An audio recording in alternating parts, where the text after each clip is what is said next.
दोस्तों लास्ट जो हमने वीडियो बनाई थी जिसमें आपको बताया था उज़्बेकिस्तान के बारे में कि जो स्टूडेंट्स एडमिशन लेते हैं एमबीबीएस में उज़्बेकिस्तान में, तो उन्हें क्यों उज़्बेकिस्तान में एडमिशन लेना चाहिए, क्या ऐसी खास चीज़ है उज़्बेकिस्तान में एडमिशन लेने के लिए। आज हम दोबारा से रविंदर जी के साथ में हैं। आज उनसे हम बात करेंगे कौन कौन से अच्छे कॉलेजेस हैं जिनमें स्टूडेंट्स को एडमिशन लेना चाहिए, उनकी फीस क्या है, और साथ ही बात करेंगे एडमिशन का प्रोसेस क्या है। तो इन सभी चीज़ों के जवाब देंगे रविंदर जी। रविंद्र जी, वेलकम आपका फिर से हमारे यूट्यूब चैनल पर। Thank you very much Virendra ji, thank you very much. आप सर तो बताइए। जैसा आप जी पिछले वीडियोस में हमने तो काफी डिस्कस किया उज़्बेकिस्तान में जी बच्चों जी को जी क्यों आना चाहिए। जी जी जी तो हम अपने इसके इसी डिस्कशन को आप आगे बढ़ाते हैं, तो आप बताएं नेक्स्ट हमारे को अपने हम व्यूअर्स को पहले क्या बताएं। ये जानना चाहेंगे कि आप किन कॉलेजेस को सजेस्ट करते हो कि उन कॉलेजेस में स्टूडेंट्स को एमबीबीएस के लिए एडमिशन लेना चाहिए, क्योंकि अभी 2024 में एडमिशन का सिलसिला तो शुरू हो चुका है, लोग सीट्स तो अपनी बुक कर ही रहे हैं। तो अभी स्टूडेंट्स को कौन सी यूनिवर्सिटीज़ या कॉलेजेस आप सजेस्ट करेंगे? देखिए, अभी जो हमारे पास उज़्बेकिस्तान का जो ऑप्शन है, जैसे जी मैंने आपको बताया उज़्बेकिस्तान में काफी बड़ी बड़ी यूनिवर्सिटीज हैं और जी काफी सारी यूनिवर्सिटीज है, बहुत सारी नई यूनिवर्सिटीज भी आ गई हैं। जी अब देखिए, बच्चों को जो हम लोग जो एडवाइस देते हैं वही देते हैं कि सबसे पहले हमारे को एक बैकग्राउंड यूनिवर्सिटी का चेक कर लेना चाहिए, उसकी बिल्कुल। रेपुटेशन को चेक कर लेना चाहिए, उसकी परफॉर्मेंस को चेक कर लेना जी चाहिए। मैं इसमें किसी भी यूनिवर्सिटी के लिए नेगेटिव नहीं हूँ, लेकिन मुझे ये जरूर है कि हमें अपना एक्सपीरियंस, क्योंकि हम भी देखो हर यूनिवर्सिटी में काम नहीं कर सकते जी हैं, जी जी जी क्योंकि यूनिवर्सिटी में एडमिशन के अलावा जो ड्यूटीज और रिस्पॉन्सिबिलिटीज होती हैं वो बहुत सारी होती हैं। हर यूनिवर्सिटी के साथ में हम लोग वो सारी ड्यूटी रिस्पॉन्सिबिलिटीज को पूरा नहीं कर सकते। जी तो अब जो जो हमारी प्रेफरेंस है उज़्बेकिस्तान में काम करने में, देखिए उसमें हमने दो यूनिवर्सिटी को चुना है। जी तो दोनों यूनिवर्सिटियां सेंट्रल एशिया, सिर्फ उज़्बेकिस्तान की नहीं, हमारा Kyrgyzstan, Kazakhstan, Uzbekistan, Turkmenistan, Tajikistan, ये जो पूरा सेंट्रल एशिया का जी रीजन है, इनमें सबसे पुरानी यूनिवर्सिटी या सबसे बड़ी यूनिवर्सिटी में गिनी जाती है। जी सबसे पहले जो हमारी प्रेफरेंस है वो है ताशकंद मेडिकल एकेडमी। जी ताशकंद मेडिकल एकेडमी जो है ये 1919 में बनी थी। आज ये 100 साल से ज्यादा इसको हो गए हैं जी यहाँ फंक्शन करते हुए। यहाँ पर इसका जो स्पेशलाइजेशन है जनरल मेडिसिन का, ये 1924 में इनका पहला बैच निकला था। जी और लगातार जो है ये डॉक्टर्स बनाते चले आ रहे हैं, और पूरे हमारे सेंट्रल एशिया के सबसे बड़े हॉस्पिटल्स में और सबसे बड़े इंस्टीट्यूट में इनकी गिनती होती है। जी 2022 में इन्होंने अपना एक जो है एक नई बिल्डिंग को चालू किया। वो एक state of the art technology है, वो बहुत मॉडर्न टेक्नोलॉजी का बिल्डिंग है। उसके अंदर एक बहुत बढ़िया सिमुलेशन सेंटर है। जी वो सिमुलेशन सेंटर में अगर बच्चे विजिट करें, उसके हम वीडियोस वगैरह भी आपसे शेयर करेंगे। जी वो सिमुलेशन सेंटर ऐसा है कि जहां पर एक्चुअल में आप बिलीव नहीं कर पाएंगे कि ये एक रियल बॉडी है, ये एक डमी बॉडी। जी वो मुस्कुराती भी है, वो रोती भी है, वो रेस्पॉन्ड भी करती है, इंजेक्शन लगाओगे तो चिल्लाती भी है। मतलब इस तरीके से उन्होंने एक बच्चे का, एक जो हमारा नया बच्चा है उसको अगर एक्सपेरिमेंट करना है, उसको समझना है, तो इतना अच्छा सिमुलेशन सेंटर बनाया, उसको देख करके आप हैरान रह जाएंगे। जी उसके बाद मॉडर्न टेक्नोलॉजीज हैं। यहाँ पर टीचर्स लेवल के जो लोग हैं वो सारे पीएचडी लेवल के हैं, मास्टर, जी पीएचडी और डॉक्टर। एक तो हम डॉक्टर की बात करते हैं तो डॉक्टर मेडिसिन है, जिसको हम एमबीबीएस बोलते हैं। यहाँ पर एक डॉक्टर ऑफ साइंस होता है जो पीएचडी के वो डॉक्टरेट है। जी जी जी हाँ, डॉक्टरेट बन तो जाता है। उस लेवल के टीचर्स यहाँ बच्चों को पढ़ा रहे हैं। और ताशकंद मेडिकल एकेडमी का मैं आपको एक बहुत अच्छा एग्जांपल बताता हूँ, और ये सेम चीज समरकंद के लिए भी लागू होती है कि ये दोनों बच्चों की जो प्रैक्टिकल एजुकेशन है ना, उसको बहुत ज्यादा ध्यान देते हैं। जी ये सिर्फ थ्योरी के ऊपर ध्यान देते हैं, इनको ये पता है कि बच्चों स्टूडेंट्स हैं उन लोगों को हमें कैसे आगे ट्रेन करना है। साथ साथ मैं समरकंद पे भी आ रहता हूँ ताकि बाद में मैं दोनों के बेनिफिट्स को जी जी देखूं। जी जी समरकंद जो है 1930 में स्टार्ट हुई थी। समरकंद का जो हॉस्पिटल है, जिसको रिपब्लिकन हॉस्पिटल बोलते हैं, 1927 से चल रहा है। 1927 से वो हॉस्पिटल है, रिपब्लिकन हॉस्पिटल, जिसको हम Samarkand state medical institute clinic 1 बोलते हैं। जी उनका 2 क्लिनिक है। ये सबसे पुराने हॉस्पिटल्स में गिना जाता है सेंट्रल एशिया के। जी और क्लिनिक 2 जो है वो बहुत बड़ा है, वो भी एक मॉडर्न हॉस्पिटल है, जो हमारे इंडिया में अगर आप मैक्स अपोलो और फोर्टिस से कंपेयर करेंगे, उस लेवल का ये हॉस्पिटल हमारे यहाँ पर है, और बहुत बड़ा हॉस्पिटल है। दोनों यूनिवर्सिटीज के बढ़िया हॉस्पिटल हैं।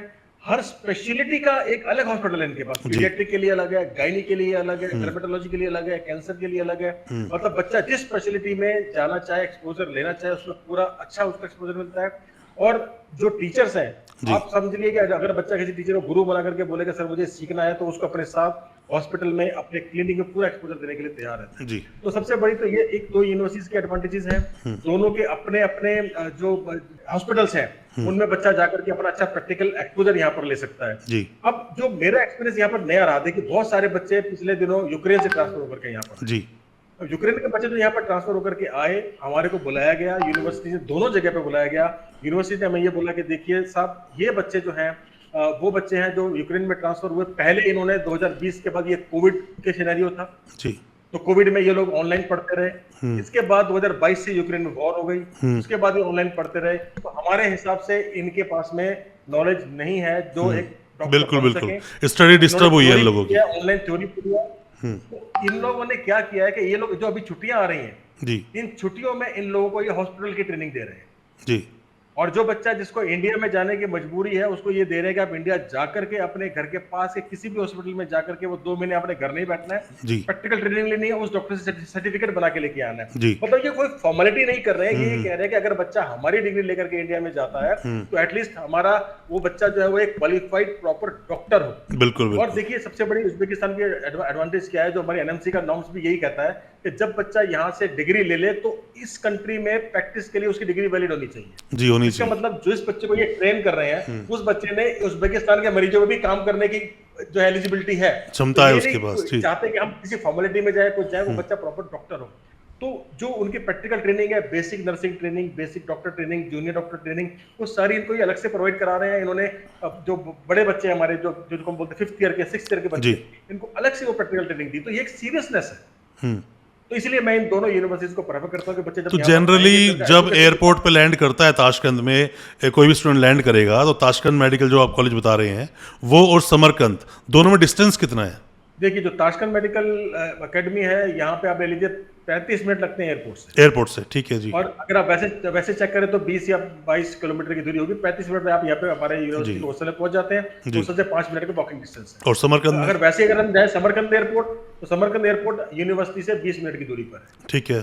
बहुत नजदीक है और वहाँ पे बच्चे जा नहीं सकते तो हैं। स्टूडेंट्स को बच्चे- फ्लाइट बच्चे- समरकंद की लेनी चाहिए या फिर ताशकंद की लेनी चाहिए? नहीं, जो बेसिकली क्या होता है, देखिए मैं पहले ताशकंद के बच्चों पे आता हूँ।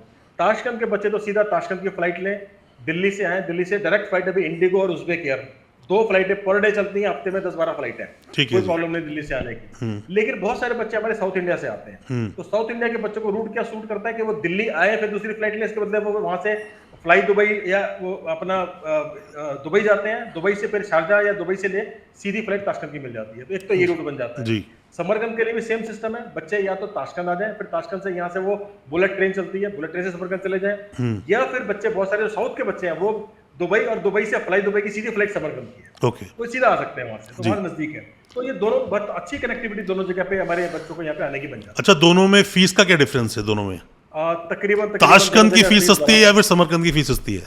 जी, दोनों की फीस ऑलमोस्ट बराबर ऑलमोस्ट है। सेम है। हाँ, मैं फीस पे आता हूँ, बहुत ट्रांसपेरेंटली फीस तो के ऊपर डिटेल में बात फीस करता को हूँ। बताना क्योंकि ये मेन कंसर्न है स्टूडेंट्स का। जी जी, हाँ, मैं जी। बहुत अभी हम आते हैं जो हमारे को जो ट्यूशन फीस की बात करते हैं। जी जी जो अभी बच्चे ये चीज ना, मैंने पहले भी पिछले वीडियो में बताया था कि बच्चे ये चीज जाकर के हमारी इंडियन एम्बेसी के साइट पे भी चेक कर सकते हैं। बिल्कुल देख सकते भाई हैं हमारी जी। एम्बेसी इतनी सपोर्ट कर रही है इस चीज में, ट्रांसपेरेंसी के लिए बहुत अच्छी बात है। तो उसमें क्या है कि जो ताशकंद मेडिकल एकेडमी की जो फीस है वो है $3000, जो एम्बेसी की साइट पे भी मौजूद है। जी। उसके ऊपर जो एज ए कॉन्ट्रैक्टर जो यहाँ के कॉन्ट्रैक्टर है वो $500 जो है अपना कॉन्ट्रैक्टर फीस लेते हैं, क्योंकि वो 6 साल तक बच्चे की गार्जियनशिप करते हैं, उसकी बिल्कुल take ठीक care है। करते हैं, सब करते हैं। तो $3500 जो है बच्चे को एनुअल चार्ज देना है ताशकंद मेडिकल एकेडमी में। जी सेम वे जो समरकंद है, समरकंद की फीस है $3200, उसमें $300 का जो है वो कॉन्ट्रैक्टर चार्ज लिया जाता है, तो वो 3500 बन जाता है। जी। तो दोनों जगह की जो फीस है वो बराबर है, 3500 फ्रॉम बिल्कुल सेकंड ईयर ठीक है। ऑनवर्ड्स।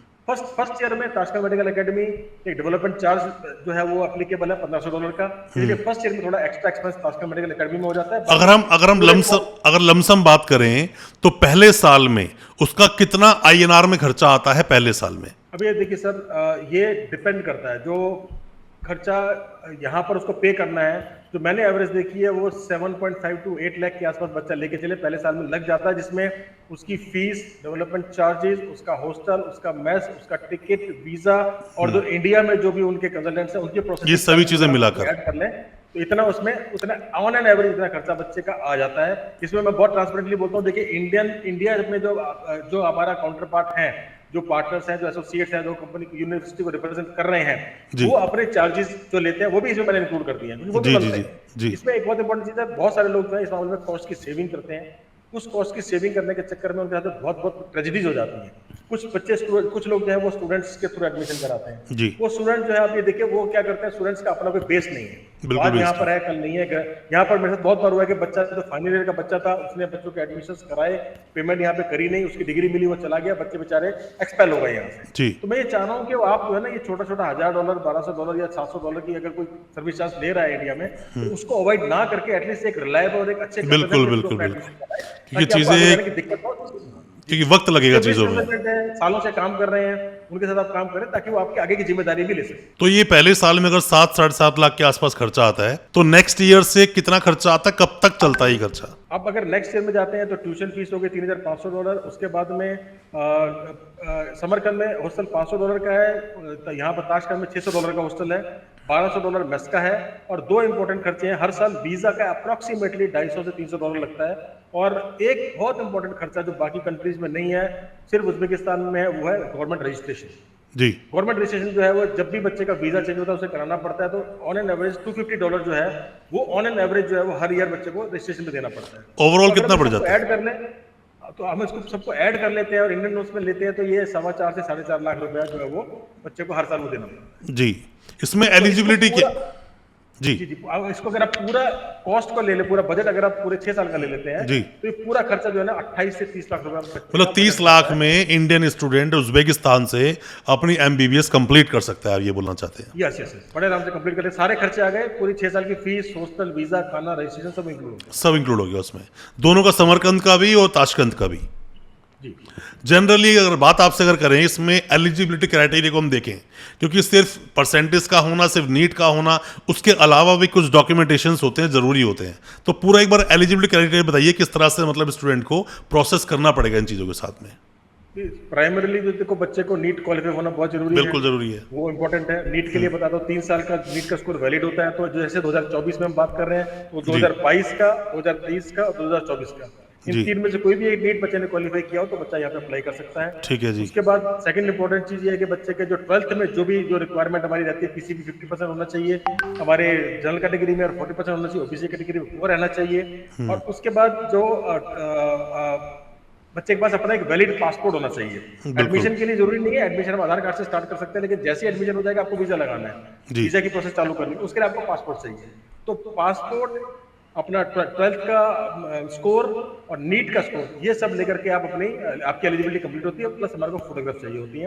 अब साथ साथ क्या हो रहा है, अभी धीरे धीरे हम ये देख रहे हैं कि हेल्थ की तरफ भी थोड़ा सा दिमाग जा रहा है, ध्यान जा रहा है। तो जी। एक हेल्थ सर्टिफिकेट की रिक्वायरमेंट जो है ताशकंद मेडिकल एकेडमी ने चालू करी है। उसमें उन्होंने कुछ डिजीज बताई है, जैसे वो कोविड हो गया और चिकन पॉक्स हो गया, ये 3-4 चीजें हैं जो बच्चे को वहां से सर्टिफिकेट लेकर के आना पड़ेगा अपनी हेल्थ को प्रूव करने के लिए, ताकि मैं I am fit to study and fit to travel, ये सर्टिफिकेट बच्चे को वहां से लाना होता है। तो ये है बेसिक एलिजिबिलिटी की रिक्वायरमेंट्स। अच्छा, अभी जो आपने बताया कि कैंडिडेट का अगर 22, 23 या 24 में कोई भी एक टाइम पे अगर नीट क्लियर है, तो गैप जो है 2 साल, 3 साल या 1 साल का, तो गैप स्टूडेंट्स को भी ताशकंद कॉलेज या फिर समरकंद ले लेता है?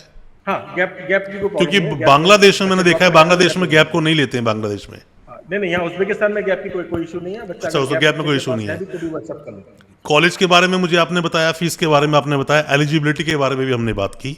वहां पर जनरली एक रेशो देखें लड़के और लड़कियों का, बॉयज और गर्ल्स का, तो इंडिया से ज्यादा क्राउड क्या है, लड़कियों का या लड़कों का?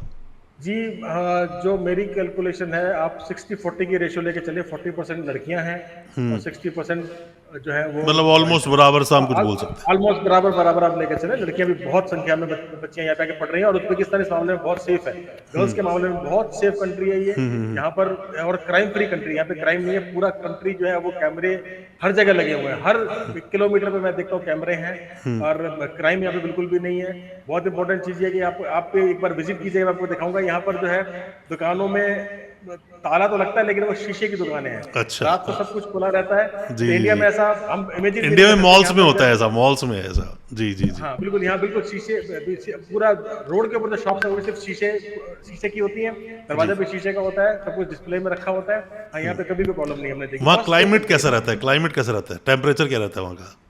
देखिए जैसे इन दिनों में हम लोग जून में बैठे हैं तो इस टाइम पर जो है टेम्परेचर जो है 40 तक 38-40 तक टच करता है, थोड़ी गर्मी हो जाती है यहाँ पर। लेकिन सर्दियाँ यहाँ पे अच्छी होती हैं। अब सर्दियों में यहाँ पर माइनस में टेम्परेचर चला जाता है, अच्छा। -10 -12 तक जाता है, स्नोफॉल भी रहती है। आप यहाँ का टेम्परेचर आप इंडिया के किसी एक अच्छे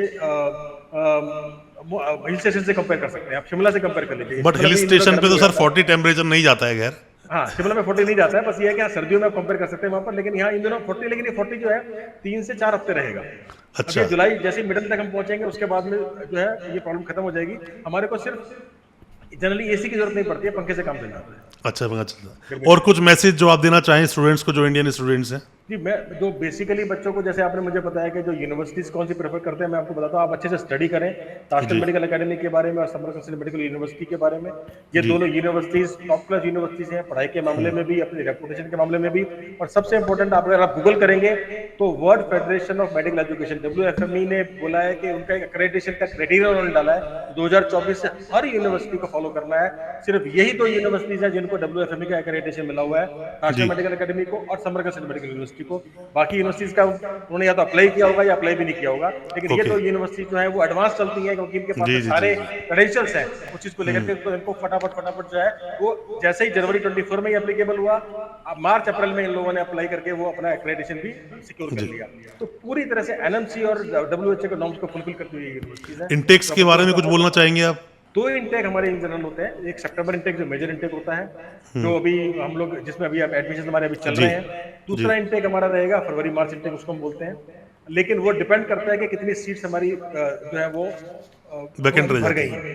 जी। हाँ, अभी पीछे कोविड की वजह से हमारे बहुत सारे नीट लेट होता जा रहा था, तो हमारा एक अच्छा खासा बच्चा जो है वो फरवरी में भी आया करता था, लेकिन जी, मेजर जी। एडमिशन हमारे अभी सितंबर में हो जाते हैं। तो ये मतलब कुल decision मिलाकर लिया 2 जाता है। इंटेक्स हैं, 2 इंटेक में स्टूडेंट्स एडमिशन ले सकते हैं। जी जी हाँ, 2 इंटेक बच्चे एडमिशन ले सकते हैं। ठीक है रविंदर जी, फिर दोबारा एक वीडियो आपके साथ जरूर करेंगे। जो स्टूडेंट्स के सवाल रहेंगे कमेंट बॉक्स में, या जो भी क्वेरी स्टूडेंट्स की रहेंगी। बट फिर भी आपसे बोलना चाहूँगा लास्ट में स्टूडेंट्स के लिए कोई मैसेज आप देना चाहें? बस मैं तो चाह रहा हूँ कि बच्चे अगर अच्छी एजुकेशन लेना चाहते हैं तो बहुत सारे बच्चों के मन में एप्रीहेंशन रहती है कि मैं अब्रॉड क्यों जाऊँ। अभी हम एक ग्लोबल वर्ल्ड में रह रहे हैं। मूवमेंट को रिस्ट्रिक्ट मत कीजिए। आप बाहर आइए, बाहर आने के बाद आप देखेंगे कि आपकी एजुकेशन एक अच्छी एजुकेशन लेकर के अच्छा डॉक्टर बन के आप इंडिया वापस जाइए। आप इसमें स्टिक ना कीजिए, ज्यादा ड्रॉप ना कीजिए। Just take a decision, come to us and we will give you a very good platform to study to become a doctor.